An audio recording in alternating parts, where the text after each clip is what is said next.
Hello friends, welcome to Steno Buddies. The dictation will start in 5 seconds.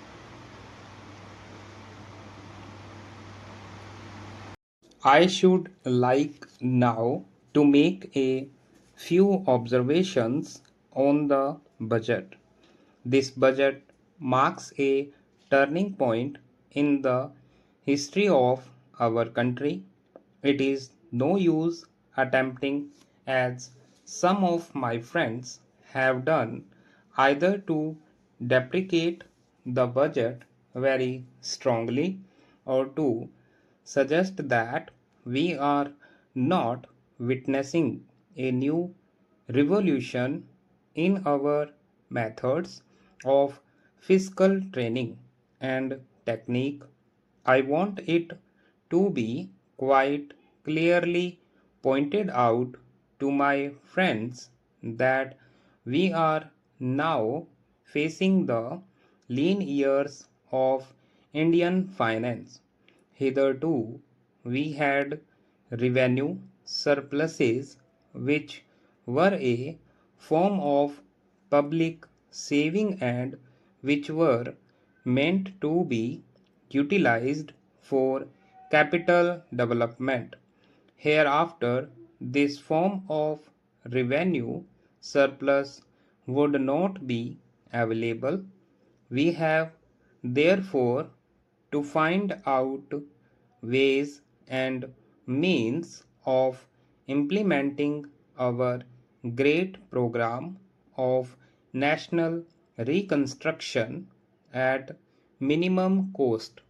My point is that the deficit on revenue account would be of the order of about rupees 19 to 20 crores.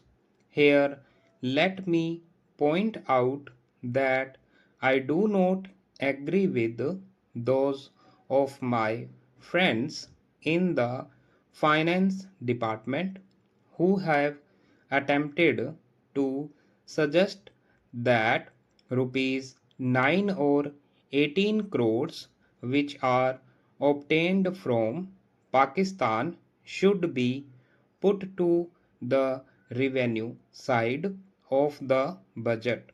They are to be put on the capital side, but that does not seriously alter the trend of my argument.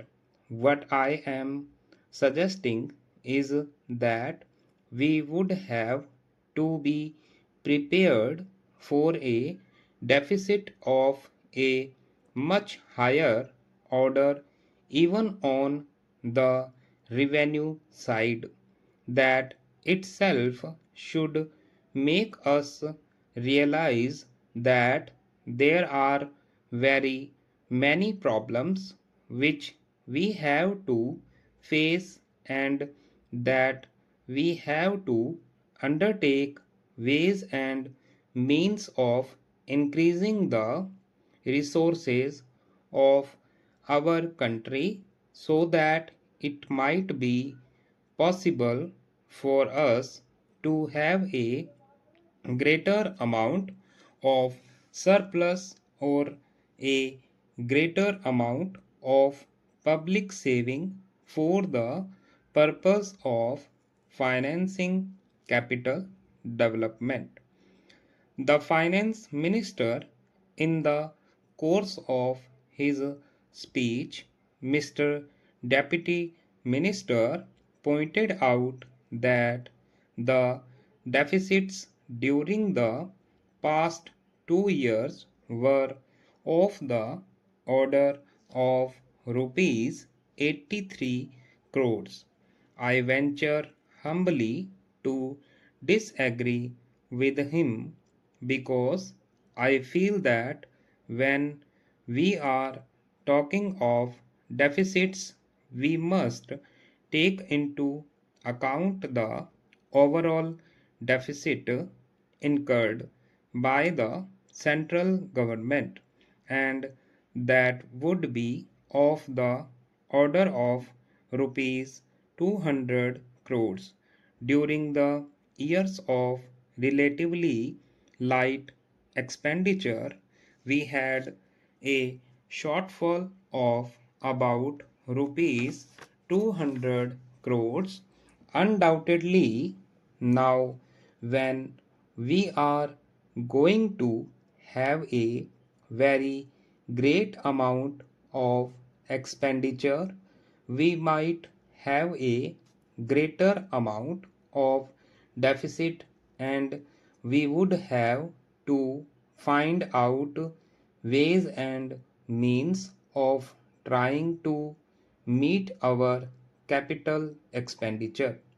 Some members have pointed out that deficit financing is good.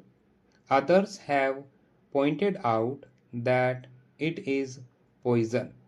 One honorable member who preceded me pointed out that it could be taken like a tonic. Now, I am not willing to enter into the merits of deficit financing or demerits of deficit financing in an academic spirit. The time has now come when we should face realities.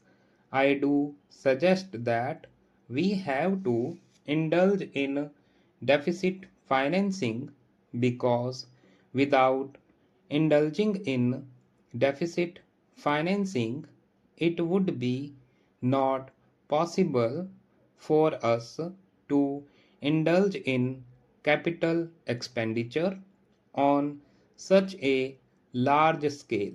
But when we are talking of the scope of deficit financing, I would like to place before the House and the Finance Minister the two great limitations which face us.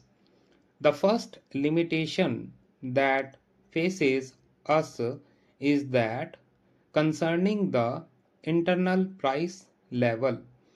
The Honorable the Finance Minister referred to the cost of living.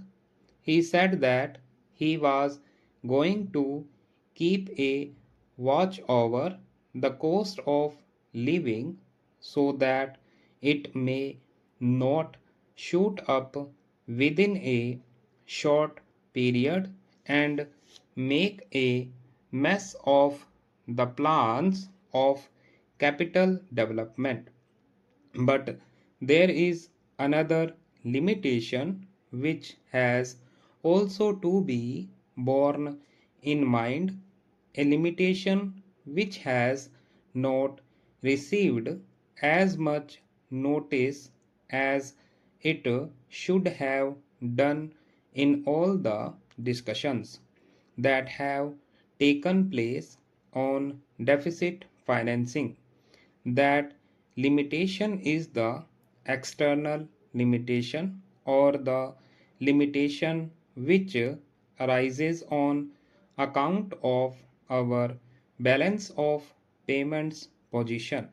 I think this is as important, Mr.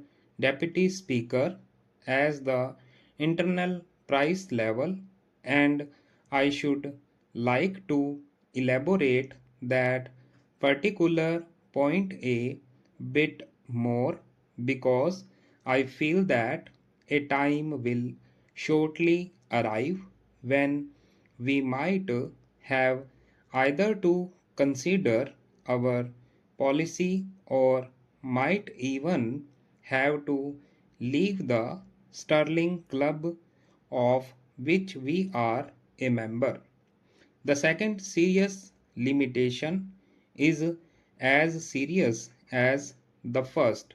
What would be the consequences of deficit financing on our balance of payments?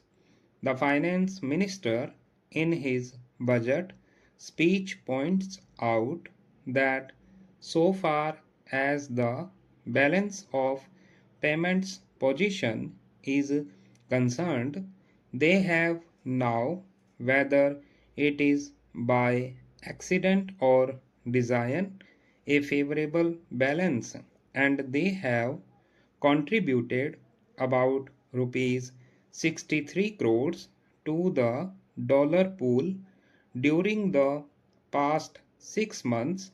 But the moment we indulge in deficit financing, we have to prepare for worsening of our balance of payments.